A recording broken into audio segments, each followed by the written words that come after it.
Assalamualaikum warahmatullahi wabarakatuh. Hari ini kita akan belajar tema 2 subtema.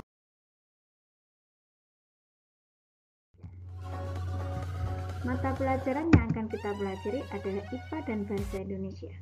Untuk IPA, KD yang akan kita pelajari adalah KD 3.3 menganalisis cara makhluk hidup menyesuaikan diri dengan lingkungan. KD 4.3-nya menyajikan karya tentang cara makhluk hidup menyesuaikan diri dengan lingkungan sebagai hasil penelusuran. Untuk mata pelajaran Bahasa Indonesia, KD 3.4 yaitu menggali informasi penting dari buku sejarah menggunakan aspek apa, di mana, kapan, siapa, mengapa, dan bagaimana. Untuk KD 4.4-nya memaparkan informasi penting dari buku sejarah secara lisan, tulis, dan visual dengan menggunakan aspek apa, di mana, kapan, siapa, mengapa, dan bagaimana, serta memperhatikan penggunaan kosakata baku dan kalimat efek.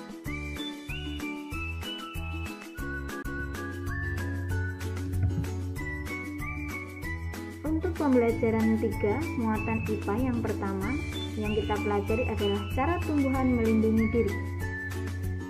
Selain penyesuaian diri, beberapa jenis tumbuhan memiliki ciri khusus sebagai perlindungan diri dari pemangsa. Tanaman mempunyai bagian tubuh yang bermanfaat dalam melindungi diri. Dalam melindungi diri, setiap tanaman menggunakan bagian badan yang berbeda-beda. Berikut contoh beberapa tanaman yang menggunakan bagian badan untuk melindungi diri. Yang pertama, melindungi diri dengan memiliki duri.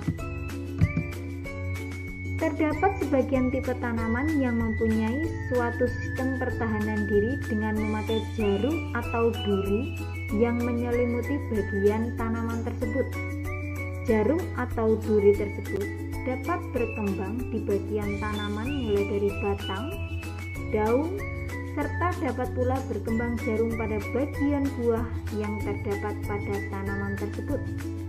Contoh tanaman tersebut adalah bunga mawar, duri pada buah durian, duri pada pohon rotan. Nah, ini contohnya, bunga mawar, di batang-batangnya ada durinya, jelas buah durian itu ada durinya, dan batang pada pohon rotan. Kedua adalah memiliki rambut halus. Rambut halus yang berkembang pada bagian tertentu dari tanaman, di mana rambut halus tersebut dapat membuat para makhluk hidup atau pemangsa apabila terserang rambut halus tersebut merasa gatal. Contoh tumbuhan tersebut adalah bambu, tebu, terong, jagung. Jadi sekitar batangnya ini tumbuh rambut-rambut halus, jika kita pegang akan terasa gatal. Yang ketiga adalah daun yang tajam. Daun yang tajam atau berduri ini biasanya di bagian tepinya, jadi terdapat di tepi-tepi daunnya. Contohnya adalah di daun lidah buaya, di tepi-tepinya, daun kaktus panjang hampir menutupi semua daunnya, di daun nanas, yaitu tumbuhan yang menghasilkan getah. Dan tumbuhan yang menghasilkan getah ini, getah yang dihasilkan itu lengket.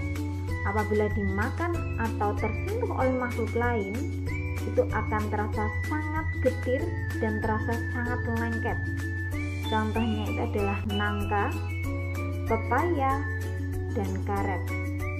Pepaya ini jika kita gores sedikit pasti akan keluar getahnya. Yaitu tumbuhan menghasilkan racun. Sebagian tanaman terdapat yang mempunyai isi toksin atau racun. Jadi isinya itu berupa racun yang melindungi dirinya dari gangguan pemangsa yang hendak mengusik atau memakan bagian tanaman tersebut. Efek dari racun tumbuhan ini antara lain mual, muntah, sesak nafas. Contoh tumbuhannya adalah tumbuhan jarak mengandung racun yang dapat mematikan hewan, dan juga tumbuhan kecubung.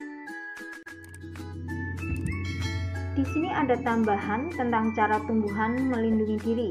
Nah, Untuk yang pertama, putri malu. Putri malu itu melindungi dirinya dengan cara mengatupkan daunnya jika terkena rangsangan atau sentuhan. Untuk bunga mawar atau tumbuhan mawar, tadi sudah dijelaskan di depan, yaitu di sepanjang batangnya terdapat duri atau memiliki duri. Pada bunga bangkai, dia akan mengeluarkan bau busuk untuk menarik mangsanya. Pada tumbuhan kantung semar, dia memiliki kantung yang berfungsi untuk menjebak serangga. Pada pohon jati, dia akan meranggas atau menggugurkan daunnya pada saat musim kemarau untuk mengurangi penguapan. Pada pohon nangka atau buah nangka, dia memiliki getah yang banyak dan lengket. Pada muatan bahasa Indonesia, kita akan mempelajari tentang mencari informasi penting dari suatu teks. Suatu teks itu pasti memiliki informasi penting. Nah, informasi tersebut dapat kita temukan dengan cara membaca teks secara utuh, dan juga dapat menemukan informasi penting dengan menggunakan kata tanya apa, di mana, siapa, mengapa, dan bagaimana. Jadi kita bisa mencari informasinya dengan menggunakan kata tanya apa dulu. Apa, di mana, siapa, mengapa. Setelah itu, kita kumpulkan informasi-informasi penting tersebut. Informasi penting yang sudah kita temukan dapat kita sajikan dalam bentuk peta pikiran agar lebih mudah memahami dan mengingat informasi penting yang telah kita dapatkan. Sekian penjelasan materi ini. Semoga materi ini bisa bermanfaat. Terima kasih. Wassalamualaikum warahmatullahi wabarakatuh.